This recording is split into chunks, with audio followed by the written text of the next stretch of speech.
तेरी बेवफाई का सिकवा करूं तो ये मेरी मोहब्बत की तौहीन होगी। तो हेलो दोस्तों, नमस्कार, प्रणाम। मैं रंजना आप सभी का हार्दिक स्वागत करती हूँ रंजना की दुनिया में। तो फ्रेंड्स, कैसे हैं आप? आशा नहीं, पूरा विश्वास है आप लोग अच्छे होंगे, स्वस्थ होंगे, व्यस्त होंगे, मस्त होंगे और ज़बरदस्त होंगे। तो दोस्तों, बता रही हूँ आप लोगों से, कभी कभी जब हम किसी का सम्मान करते हैं, इज्जत देते हैं, तो लोग ये सोचते हैं ना कि ये हमसे डर रही हैं और हमारे एकदम दब के रहेंगी। और ये उन लोगों का ये गलत सोच होता है, क्योंकि अगर हम किसी का लिहाज करते हैं, हमारे संस्कार में वो होता है कि हम किसी का लिहाज करेंगे। हम उस व्यक्ति को टाइम पे टाइम देते जाते हैं कि आज नहीं तो कल बदलाव ज़रूर आएगा। बदलाव ही जीवन है, सबकी लाइफ में बदलाव आता रहता है। तो हम भी टाइम इसलिए दिए थे कि आपको गाना पहले क्यों सुनाए हैं कि हमारी मोहब्बत की तौहीन होगी। जो भी हमारा रिश्ता था उसको अपनी मर्यादा को नहीं लांघना चाहिए। उसको हम, जो ये आप देख रहे हैं इस कंडीशन में, जो भी मैं कर रही हूँ, ये सब कर रही हूँ, अगर पहले ही उस समय से ही बहुत खोया है, मैंने बहुत समय खोया है, रो रो के, घुट घुट के। आज तो आप लोगों से बातें करके मैं अपने मन को हल्का कर ले रही हूँ, लेकिन 2006 से लेके 2018 तक का वो समय था। 12 साल मैंने इस तरह से रो रो के गुजारा है। खुद ही रोती थी, खुद ही आंसू पोंछती थी और खुद ही उठ कर के खड़ी होती थी। और ये था कि हाँ, इसी आदमी से सब कुछ, अपना संसार, अपनी दुनिया, अपना सब कुछ मानने पे मैं एकदम से मान ली थी।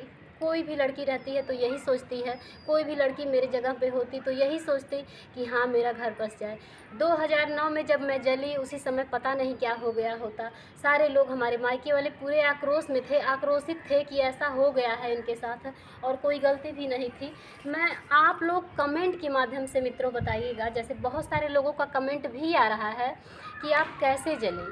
तो मैं कैसे जली, मैं इतने से समय में आप लोगों को नहीं बता पाऊँगी।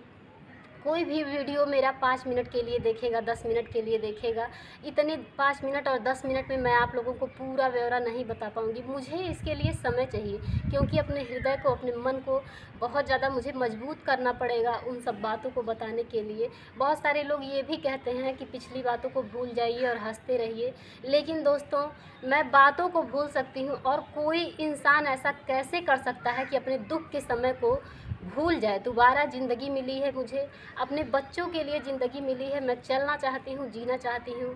कुछ नहीं है, कुछ भी नहीं बचा हुआ है, सिर्फ़ और सिर्फ उन्हीं बच्चों के लिए मैं जी रही हूँ, और उन्हीं बच्चों के लिए उनका सपना साकार करना चाहती हूँ। आप सभी सहयोग कर रहे हैं, लेकिन आप लोगों को स्थिर रहना पड़ेगा। 5 मिनट 10 मिनट कोई भी वीडियो देख लेता है, लेकिन अस्थायी कोई नहीं रहते हैं। तो आप लोग अगर इस बहन पे, मैं ये नहीं कहूँगी दया करिए, दया बिल्कुल मत करिए, सहयोग करिए आप लोग, क्योंकि आप लोगों के सहयोग की ज़रूरत है। तो अगर मैंने ये सोच लिया, लिहाज किया मैंने कि मैं इज्जत करूँगी, मैं लिहाज करूँगी, सम्मान करूँगी, हर एक बात को अवॉइड करूँगी, तो अगला आदमी ये सोच लेता है कि बस ये तो मेरे नीचे दब के रह जाएंगी। और अगर उसी समय मैं एक्शन ली होती तो शायद मुझे इतना हार्ड वर्क नहीं करना पड़ता जितना कि मैं कर रही। 2009 में जलने के बाद अगर मैं कानूनी प्रक्रिया की होती तो यही होता कि मुझे खर्चा हर हाल में मिलता। क्योंकि दोस्तों, मैं भाग के नहीं गई थी, मैं भाग के नहीं गई थी, वहाँ पे मेरा पूरा अधिकार है। मैं सब कुछ चाहूँ तो कानूनी रूप से ले सकती हूँ, और मुझे खर्चा भी मिलेगा, मुझे सब कुछ मिलेगा। लेकिन इन सब चीज़ों से मैं बहुत दूर रहना चाहती थी, लेकिन मुझे मजबूर किया गया। यहाँ तक आने के लिए मुझे पूरी तरह से मजबूर किया गया, चैलेंज किया गया मुझे कि तुम्हारे में दम है, दम है तो करके दिखाओ, मैं तुम्हें खून के आंसू रुलाऊंगा। तो खून का आंसू रोना, इससे ज़्यादा कुछ होता है क्या कि मैं कड़ी धूप में जा कर के साइकिल चलाती हूँ, घर घर जा कर के। एक तरह का लोग कहते भी हैं कि एक तरह का भीख मांगना हुआ, लेकिन मैं भीख नहीं मांगती हूँ। मेरा स्वाभिमान है, स्वाभिमान जिंदा है, मैं करके अपने बच्चों को पाल रही हूँ। लेकिन फिर भी ये खून का आंसू रोना ही हुआ। जो वो कहते हैं हर समय कि मैं तुम्हें खून का आंसू रुलाऊंगा, तो वो रुला रहे हैं। और अब शायद मेरा, आप लोगों का सहयोग रहेगा तो मेरा रोने का समय ख़त्म ज़रूर होगा। बस सिर्फ़ और सिर्फ आप सभी के अमूल्य समय, बहुमूल्य समय, आप लोग का समय हमारे लिए अनमोल है दोस्तों। तो आप लोग अपना साथ और सहयोग यूँ ही बनाए रखिएगा। मुझे आशा नहीं, पूरा विश्वास है दोस्तों, आप लोग सपोर्ट कर भी रहे हैं। जहाँ जितना आप लोगों से हो पा रहा है उतना आप लोग कर रहे हैं। और हमारे ऐसा मुझे महसूस हुआ है इन चंद दिनों में, इन 1 महीनों में मुझे महसूस हुआ है कि जो हमारे अपने नहीं कर पाए, अपने चाहे होते तो बहुत कुछ कर दिखाए होते। 1 साल पहले से मैं यूट्यूब पे काम कर रही हूँ, मेरा दूसरा चैनल था, उस पे अगर लोग प्रयास किए होते, कोशिश किए होते तो अब तक मेरा चैनल मोनो हो गया होता। लेकिन ये 1 महीने में प्रोग्रेस दिख रहा है। कहीं ना कहीं आप लोग मेरी बातों से, मेरी जो स्थिति परिस्थिति है इसको देख करके, और बहुत लोग कहते भी हैं दीदी बहुत अच्छा बोलती है।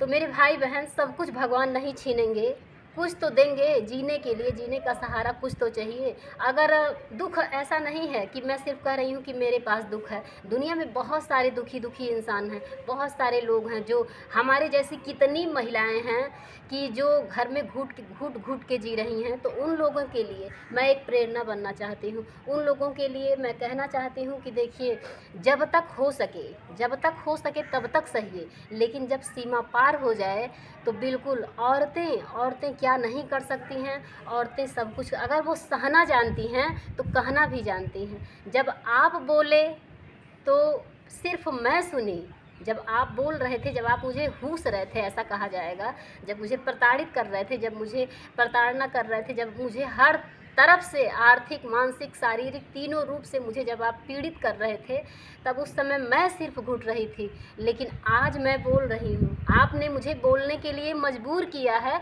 मैं आज बोल रही हूँ और पूरी दुनिया सुन रही है। मेरे जितने भी फ्रेंड हैं, मेरी वाईटी फैमिली सुन रही है, मेरा यूट्यूब परिवार मेरे अपनों से बढ़ के है, क्योंकि कहीं ना कहीं उन लोगों ने मेरा सहयोग करके ये जता दिया है, ये पूरी तरह से मुझे विश्वास हो गया है कि मेरे अपनों से बढ़ करके मेरी वाईटी फैमिली है। खून से परे है ये रिश्ता, लेकिन बिल्कुल एक अटूट सा बंधन बंध गया है मेरे मित्रों। तो अगर मैं 2009 में एक्शन ली होती तो शायद मुझे मेरा हक ज़रूर मिलता, क्योंकि मैं भाग के नहीं गई थी। ये बच्चे जो हैं मैं मायके से नहीं लेके गई थी, पूरा दायित्व तो बनता है, पूरी जिम्मेदारी बनती है। लेकिन मैं सहते गई और सहने का अंजाम ये है कि किसी को कोई फ़र्क ही नहीं पड़ने वाला है। आज मैं अगर कर रही हूँ, कुछ अश्लीलता नहीं कर रही हूँ, जो भी मैं कर रही हूँ अपने बच्चों के लिए कर रही हूँ। और कोई भी अगर आप लोग अगर गलत होगा तो कमेंट में बताइएगा कि ये गलत है। अगर मैं गलत करती तो मेरा आत्मा मुझे धिक्कारता, लेकिन मुझे यकीनन लग रहा है कि मैं गलत नहीं कर रही हूँ। और जो काम मैं अब कर रही हूँ, ये काम मुझे बहुत पहले करना चाहिए था। अगर मैं पहले जागृत अवस्था में आई होती, अगर मैं पहले जागी होती, मैं इतने दिन बस जान लीजिए रो रो के अपना गुजार दी। अपना समय, जो कीमती समय है, दोबारा जीवन मिला है। पता नहीं, कोई अमर होके नहीं आया है। हम ये नहीं कहेंगे कि हम अमर होके आए हैं, लेकिन बड़ी मुश्किल से 13 लोग एडमिट थे हॉस्पिटल में मेरे दोस्तों।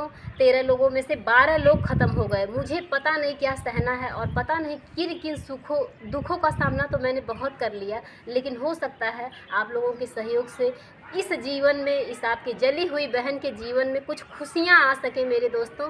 तो आप लोग अगर हमारे चैनल पे नए हैं तो प्लीज़ चैनल को सब्सक्राइब अवश्य कीजिएगा, क्योंकि ज़रूरत है आपकी। आपके एक सब्सक्राइब करने से आपका कुछ नहीं बिगड़ेगा, कोई चार्ज नहीं लगता है, सिर्फ़ और सिर्फ मेरा सपोर्ट होगा, मेरा सहयोग हो जाएगा। बूंद बूंद से घड़ा भरता है, आप सभी को पता है। तो आप सभी का सहयोग मिलेगा तो ये बहन आपकी कुछ कर सकती है। लोगों की नज़रों में आज तक मेरे मायके वाले, मेरे मम्मी पापा मुझसे बहुत दुखी रहते हैं, बहुत ही परेशान रहते हैं। कहीं ना कहीं उनको अपना सुख नहीं अच्छा लगता है। हमारी बहन है, हमारे भाई भाभी हैं, सभी अपने जीवन में बहुत ही खुश हैं, लेकिन मुझे लेकर के सब चिंतित रहते हैं। एक इंसान अगर अच्छा निकल गया, अगर हमारे ख़ानदान में, हमारे घर में कोई बहुत ही अच्छा निकल गया, तो पूरे ख़ानदान में लोग कहते हैं कि फलनवा, उसका उपमा देते हैं लोग, उसका उदाहरण देते हैं कि फलनवा बहुत बढ़िया। लेकिन अगर वही जगह पे कोई इंसान बेकार निकल गया तो उसके पीछे कितनी ज़िंदगियाँ तबाह होती हैं, कितनी ज़िंदगियाँ बर्बाद होती हैं मेरे दोस्तों। जैसा कि आप लोग देख रहे हैं, आपके सामने एक टूटी हुई बहन अपना फरियाद सुना रही है, और टूटने की बात यह है कि हमारे मायके वाले भी परेशान, जो भी हैं हमारे रिलेटिव जो भी हैं वो परेशान, हमको लेकर के सभी लोग परेशान रहते हैं। जो भी मुझसे प्रेम करते हैं, जो नफ़रत करते हैं, उनकी बात मैं नहीं कर रही हूँ, वो तो खुश होते हैं कि अरे रो रही हैं, भल हो रोएं। तो ऐसे लोग भी होते हैं, दुनिया में 2 तरह के लोग होते हैं, अंदर बाहर, देश विदेश, मतलब हर जगह, हर घरों में। क्या आप लोग के घर में भी हैं? हर जगह। मैं ऐसा नहीं कहूँगी कि सिर्फ मैं पीड़ित हूँ, सिर्फ मैं परेशान हूँ, बहुत सारी बहनें हमारी परेशान हैं। लेकिन परेशान होने का मतलब यही होता है कि कहने नहीं आता है, और सब लोग कहना भी नहीं चाहते हैं। मैं भी कहना नहीं चाह रही थी, मैं भी सोच रही थी कि बस ऐसे जैसे तैसे करके हो जाए। दोस्तों, वीडियो काफ़ी लंबा हो जा रहा है, आप लोग का समय बहुत ज़्यादा मैं नहीं लेना चाहती हूँ। वीडियो को यहीं पे मैं एंड करूँगी और मिलूँगी फिर कल के वीडियो में आप लोगों से। और आप लोग कमेंट में अपनी राय ज़रूर दीजिएगा। यदि आप लोगों के पास समय होगा तो मैं ये बातें आप लोगों से शेयर ज़रूर करूँगी कि मैं जली कैसे। बहुत लोगों का क्वेश्चन है और सब लोग प्लीज़ कमेंट के माध्यम से बताइएगा। जय माता दी।